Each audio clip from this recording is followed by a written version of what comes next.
Think of your money like a messy closet. That was me a few years ago. Subscription I forgot about, impulse buy, random bill piling up. Every month I check my account like, what happened to my last paycheck? And one day I realized that if I can declutter my space, why not declutter my finances? And honestly, that mindset changed everything. Financial minimalism isn't about being cheap or never treating yourself. It's about spending on what actually matters to you and cutting out the rest. In my previous video, I share little things like tracking expenses, canceling unused subscription, avoiding the luxury minimalism trap, and saving through intentional habits. But in today's video, I'm putting it all together into the exact 5 steps I use to simplify my money and completely change how I live. Let's get into it. Step 1, track your expenses. The very first thing I did was start tracking everything. You can't fix your money if you don't even know where it's going. So I wrote down or logged every single dollar. Groceries, random coffee run, late night Amazon splurge, all of it. And let me tell you guys, right? Eye-opening doesn't even begin to cover it. Turns out I was spending way more money on food delivery than I wanted to admit. But I'm not alone in this because most people who track their spending say it helped them stay out of debt or pay it off completely. And honestly, I get why. Tracking your expenses is the foundation of financial minimalism. Once you actually see your spending pattern laid out, it's so much easier to spot the fat and start trimming. Step 2, cut unnecessary subscriptions. Once I started tracking, the next thing that slapped me in the face was subscriptions. And I'm talking about the $9.99 subscriptions you barely remember subscribing to. And if I can think of anything, we're talking about streaming service, app, meal kit, free trial I forgot to cancel, all quietly draining my account. So I did a full subscription purge. I went through my bank statement, list every recurring charges, and asked myself, do I actually use this enough to keep paying for it? If the answer was no, I cancel it. It's as simple as that. Those little charges seems harmless at first, but over time, they stacked up quickly. The average American drops around $90 a month on subscription and wastes nearly $200 a year on ones they don't even use. And to be honest with you guys, guilty as charged. I was definitely in that group. But here's the good news, right? Canceling a bunch of them felt like free money. I saved hundreds over the year, and honestly, I didn't even miss most of them.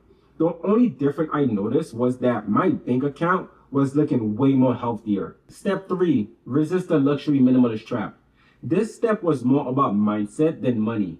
When I first started decluttering, I fell into what I like to call the luxury minimalist trap. Basically, wanting to toss out my perfectly fine stuff and replace them with sleek, expensive minimalist version so everything looked Instagram ready. But the truth is, that's not minimalism. That's just consumerism in the sky. And brain love to sell us on the idea that we need the newest, trendiest, clean aesthetic things to live better. But in reality, you don't.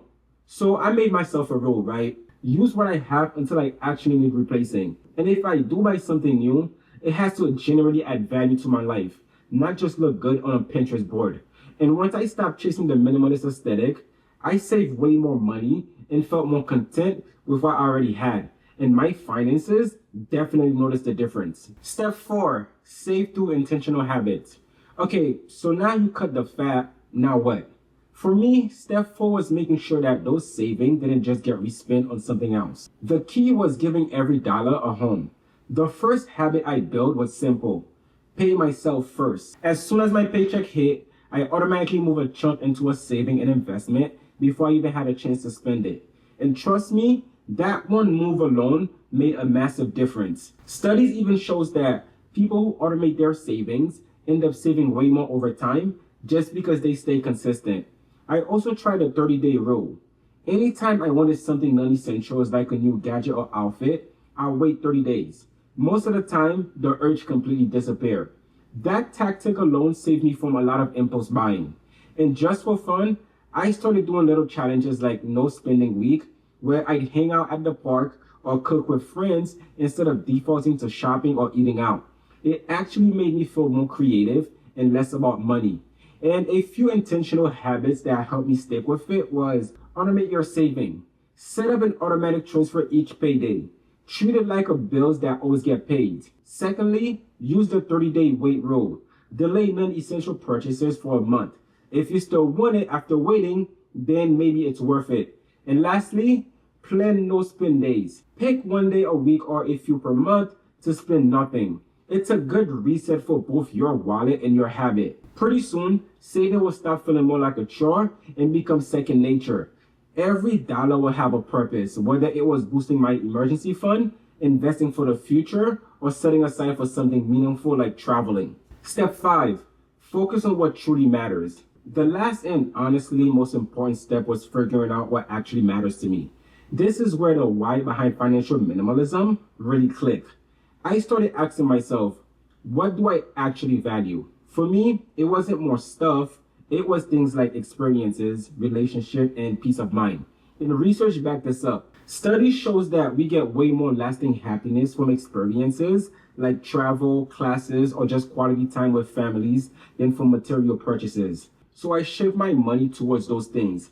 I stopped shopping as a hobby, stopped comparing myself to people with the latest gadget or designer drop, and let go of that constant fear of missing out.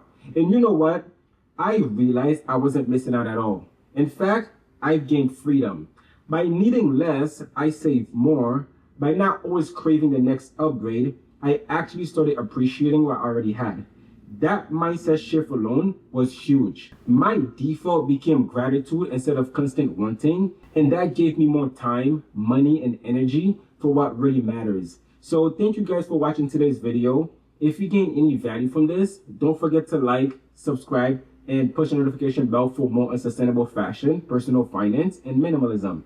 I'll see you guys in my next video.